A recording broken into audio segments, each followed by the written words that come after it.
Welcome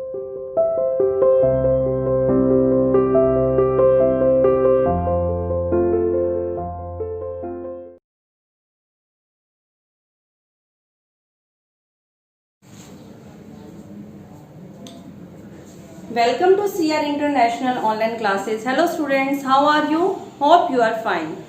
बेटा हम अपनी बुक पढ़ रहे थे सामाजिक और राजनैतिक जीवन, उसका हमने चैप्टर नंबर 1 स्टार्ट किया था समानता। ठीक है, कल हमने समानता के बारे में पढ़ा था।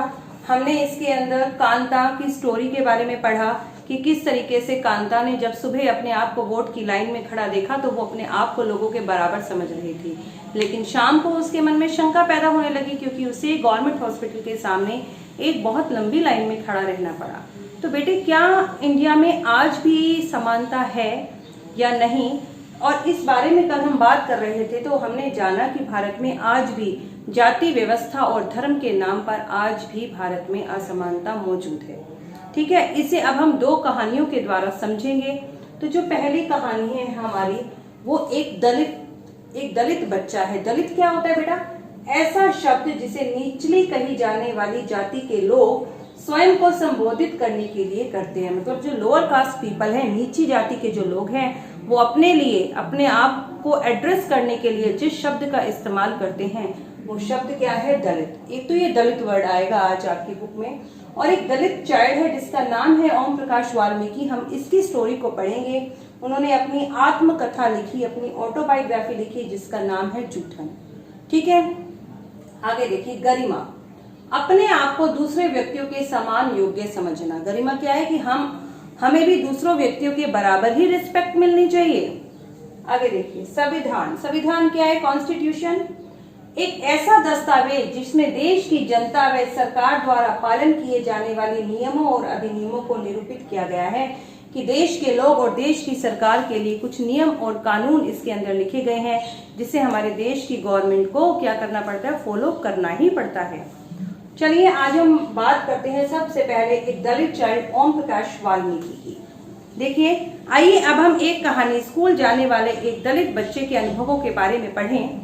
दलित के बारे में आपने पिछले ही वर्ष अपनी पुस्तक में पढ़ा। दलित एक ऐसा शब्द है, जैसे कि हमने लिखा, एक ऐसा शब्द है जिसे निचली कही जाने वाली जाति के लोग स्वयं को संबोधित करने के लिए करते हैं। मतलब स्वयं को बताने के लिए कि हम किस कास्ट से हैं, वो अपने आप के लिए एक शब्द इस्तेमाल करते हैं, और वो शब्द क्या है? दलित। दलित का अर्थ होता है कुचला हुआ या टूटा हुआ। दलित शब्द का अर्थ क्या है?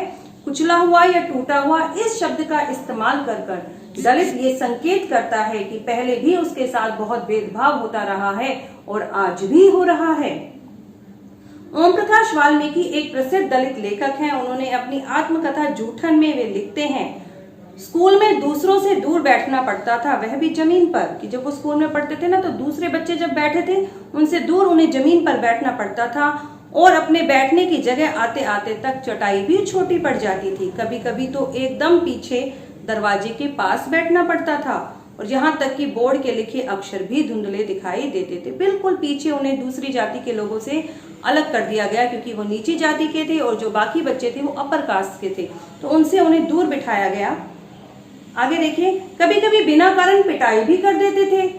जब वे कक्षा 4 में थे, प्रधानाध्यापक ने ओम प्रकाश से स्कूल और खेल के मैदान में झाड़ू लगाने के लिए कहा। उन्होंने कहा कि पूरे स्कूल की ओर प्लेग्राउंड में झाड़ू लगाकर सफाई करो। वे लिखते हैं, लंबा चौड़ा मैदान मेरे वजूद से कई गुना बड़ा था, जिसे साफ करने में मेरी पूरी कमर दर्द करने लगी। धूल से चेहरा और सिर अट गया, मुंह के भीतर भी धूल घुस गई, और मेरी कक्षा के बाकी बच्चे पढ़ रहे थे और मैं झाड़ू लगा रहा था। कितना अजीब लगता है ना कि क्लास के सभी बच्चे तो पढ़ रहे हैं, लेकिन एक बच्चे को क्लास से बाहर कर दिया गया, और वो भी सफाई करने के लिए। कह रहे, मुझे पानी पीने तक की भी इजाजत नहीं थी। पूरा दिन मैं झाड़ू लगाता रहा और हेडमास्टर अपने कमरे में बैठे मुझे देख रहे थे। ठीक है, और स्कूल के कमरों की खिड़की दरवाजों से मास्टरों और लड़कों की आंखें छिपकर ये तमाशा देख रही थी। ओम प्रकाश से अगले 2 दिन तक स्कूल और खेल के मैदान में झाड़ू लगवाई जाती रही। यह क्रम तभी रुका जब उधर से गुजरते हुए उनके पिता ने अपने बेटे को झाड़ू लगाते देखा। उन्होंने शिक्षकों का साहसपूर्वक सामना किया और ओम प्रकाश का हाथ पकड़कर स्कूल से बाहर जाते हुए ऊंचे स्वर में वे बोले, सबको सुनाते हुए बोले, मास्टर हो इसीलिए जा रहा हूँ, पर इतना याद रखना मास्टर जी ये यहीं पढ़ेगा और इसी मदरसे में, इसी स्कूल में पढ़ेगा, और यो ही नहीं इसके बाद और भी आवेंगे पढ़ने को, मतलब यही बच्चा नहीं हमारी जाति से, ये तो यहीं पढ़ेगा ही पढ़ेगा और हमारी जाति के और बच्चे भी यहाँ आएंगे पढ़ने के लिए। दूसरी कहानी एक ऐसी घटना पर आधारित है जो भारत के एक बड़े शहर में घटी और देश के अधिकांश भागों में ऐसा होना एक सामान्य बात है। एक और घटना घटी, यह कहानी श्री और श्रीमती अंसारी की है, जो शहर में किराए का मकान लेना चाहते थे। उन्हें किराए के लिए मकान चाहिए था, वे पैसे वाले थे, इसीलिए किराए की तो कोई समस्या ही नहीं थी। वे मकान ढूंढने में मदद लेने के लिए एक प्रॉपर्टी डीलर के पास गए और प्रॉपर्टी डीलर ने उन्हें बताया कि वो ऐसे कई खाली मकानों के बारे में जानता है जो उन्हें किराए पर मिल सकते हैं। तो वो पहला मकान देखने गए। अंसारी दंपत्ति को मकान बहुत अच्छा लगा, उन्होंने मकान लेने का निर्णय कर लिया। फिर जब मकान मालकिन ने उनके नाम सुने तो वो बहाने बनाने लगी कि मैं मांसाहारी लोगों को अपना मकान किराए पे नहीं दे सकती क्योंकि उस बिल्डिंग में कोई भी मांसाहारी व्यक्ति नहीं रहता। लेकिन प्रॉपर्टी डीलर और मिस्टर और मिसेस जो अंसारी थे वो ये सुनकर आश्चर्यचकित रह गए, क्योंकि पड़ोस से ही मछली पकने की गंध आ रही थी। पास के ही किसी मकान में मछली पक रही थी और वो मकान मालकिन बहाने लगा रही थी कि यहाँ पर तो कोई भी मांसाहारी नहीं रहता है। फिर उन्होंने दूसरे और तीसरे जो मकान उन्हें पसंद आए वो देखे, लेकिन सब ने यही बहाना दोहराया। अंत में प्रॉपर्टी डीलर ने सुझाव दिया, क्या वे अपना नाम बदलकर श्री और श्रीमती कुमार रखना चाहेंगे? अंसारी दंपत्ति ऐसा करने के इच्छुक नहीं थे, इसीलिए उन्होंने कुछ और मकान देखने का निश्चय किया और लगभग 1 महीना ढूंढने के बाद उन्हें एक ऐसी मकान मालकिन मिली जो उन्हें किराए पर मकान देने के लिए तैयार थी। मानवीय गरिमा का मूल्य। गरिमा शब्द पढ़ा हमने, अपने आप को दूसरे व्यक्तियों के समान योग्य समझना। गरिमा का क्या मूल्य है देखिए। अब तक आप समझ गए होंगे कि कुछ लोगों के साथ असमानता का व्यवहार बस इस कारण हुआ कि उनका जन्म किस जाति, लिंग और धर्म में हुआ, वे उच्च वर्ग के हैं या मध्यम वर्ग के या फिर निम्न वर्ग के। बस इन्हीं कारण से उनके साथ ऊंच नीच का जो ये भेदभाव होता रहा। ओम प्रकाश वाल्मीकि और अंसारी परिवार के साथ भी असमानता का व्यवहार जातिगत और धर्मगत आधार पर हुआ। ओम प्रकाश के साथ जातिगत आधार पर, क्योंकि वो निचली जाति पे थे, और मिस्टर और मिसेस जो अंसारी थे उनका धर्म ऐसा था कि वो मांस खाते थे। जब लोगों के साथ असमानता का व्यवहार होता है तो उनके सम्मान को ठेस पहुंचती है।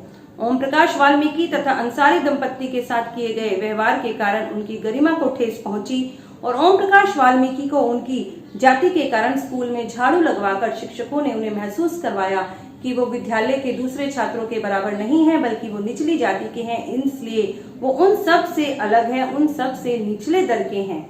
ठीक है, लेकिन ओम प्रकाश वाल्मीकि तो छोटे बच्चे थे, वो कुछ नहीं कर पाए। लेकिन जब उनके पिता ने उनको झाड़ू लगाते देखा तो उन्होंने टीचर के इस काम का विरोध किया और अंसारी दंपत्ति भी जब अपना मकान किराए पर लोगों ने किराए पर मकान देने से मना कर दिया तो जो प्रॉपर्टी डीलर था उन्होंने मिस्टर और मिसेस अंसारी को सजेशन दिया था कि वो अपना नाम बदल लें और अपने आप को मिस्टर और मिसेस कुमार कहें।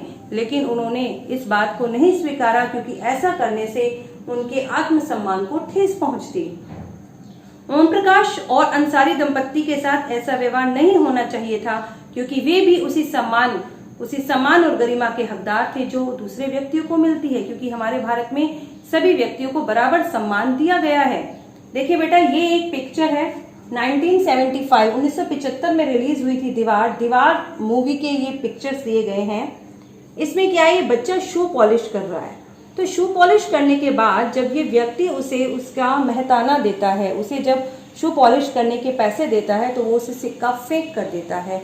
तो वो बच्चा उस फेंके हुए सिक्के को उठाने से मना कर देता है और कहता है कि ये उसके काम की गरिमा का क्या है, काम की गरिमा का सम्मान नहीं है, ये उसके काम की गरिमा को ठेस पहुंचाएगा कि उसे पैसा उसे सही तरीके से देना चाहिए। तो ये देखिए 1975 में बनी दीवार में जूते पॉलिश करने वाला एक लड़का फेंक कर दिए गए पैसों को उठाने से इनकार करता है और मानता है कि ये उसकी काम की गरिमा है और उसे ये पैसे आदर सहित देने चाहिए। भारतीय लोकतंत्र में समानता। ठीक है, अब इसमें सबसे पहले हम संविधान एक शब्द पढ़ेंगे। तो संविधान क्या है बेटा, एक ऐसा दस्तावेज जिसमें देश की जनता और सरकार के लिए पालन किए जाने वाले नियमों और अधिनियमों को निरूपित किया गया है। मतलब हमारे देश के लिए नियम और कानून बनाए गए हैं, जिस बुक में लिखे गए हैं उस बुक का नाम है संविधान। भारतीय संविधान सब व्यक्तियों को समान मानता है। इसका अर्थ है कि देश के व्यक्ति, चाहे वो स्त्री हो या पुरुष, किसी भी जाति, धर्म, शैक्षिक व आर्थिक पृष्ठभूमि से रखते हो, वे सब समान समझे जाएंगे। मतलब व्यक्ति किसी जाति का है, कोई भी उसका धर्म है, चाहे वो अमीर है या गरीब है, चाहे वो पढ़ा लिखा है या अनपढ़, वो सब समान होंगे। इसके बाद भी हम ये नहीं कह सकते कि हमारे देश भारत में असमानता खत्म हो गई है। ये समानता तो आज भी विद्यमान है। आपने देखा ना ओम प्रकाश वाल्मीकि और मिस्टर अंसारी की कहानी में, कम से कम भारत संविधान में सब व्यक्तियों को समानता के सिद्धांत को मान्य किया गया है। यानी कि भारत के संविधान में कहा गया है कि सभी व्यक्ति समान हैं। जहां पहले भेदभाव और दुर्व्यवहार से लोगों की रक्षा करने के लिए कोई भी कानून नहीं था, लेकिन अब कानून लोगों के सम्मान और उनके साथ समानता के व्यवहार को सुनिश्चित करने के लिए मौजूद है। मतलब हमारे संविधान में इस प्रकार के कानून लिखे गए हैं कि यदि हम व्यक्ति के साथ असमानता का व्यवहार करते हैं तो उसे दंड का प्रावधान दिया गया है। समानता को स्थापित करने के लिए संविधान में जो प्रावधान है उनमें से कुछ निम्नलिखित हैं। पहला प्रावधान कि कानून की दृष्टि में हर एक व्यक्ति बराबर है, चाहे वो देश का राष्ट्रपति हो या फिर एक घरेलू काम करने वाली कांता, जिसकी हमने स्टोरी पढ़ी थी, उन सबको बराबर कानून मानने पड़ेंगे, एक जैसे कानूनों का पालन करना होगा।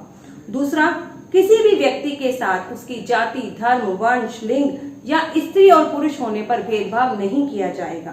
तीसरा, व्यक्ति सार्वजनिक स्थानों पर जा सकता है जिसमें खेल का मैदान, होटल, बाजार, दुकानें सम्मिलित हैं। पहले ऐसा नहीं था। पहले क्या था कि सिर्फ ऊंची जाति के लोग ही पब्लिक प्लेसेस को यूज कर सकते थे, लेकिन भारतीय संविधान ने इसमें सभी लोगों को पब्लिक प्लेसेस को यूज करने के लिए भी कानून बनाया है। ठीक है, सब लोग सार्वजनिक कुओं का, सड़कों का, नहाने के घाटों का उपयोग कर सकते हैं। चौथा, अस्पृश्यता का उन्मूलन कर दिया गया है। अस्पृश्यता मतलब छुआछूत की भावना। जो ऊंची जाति के लोग थे वो नीची जाति के लोगों को छूना भी पसंद नहीं करते थे। यदि वो उनसे छू जाएं तो वो कई प्रकार के कर्म करने पड़ते थे। मतलब गंगा जल से नहाएंगे, पूजा पाठ करेंगे, अपने आप को शुद्ध करेंगे। लेकिन गवर्नमेंट ने इस प्रकार की अस्पृश्यता का उन्मूलन कर दिया है। अगर कोई भी व्यक्ति अस्पृश्यता को आगे बढ़ाता है या किसी व्यक्ति के साथ इस प्रकार का कोई भी कार्य करता है तो उसे भी दंड का प्रावधान हमारे संविधान में दिया गया है। तो ठीक है बेटा, आज के लिए इतना ही। इससे आगे हम कल रीड करेंगे। ओके।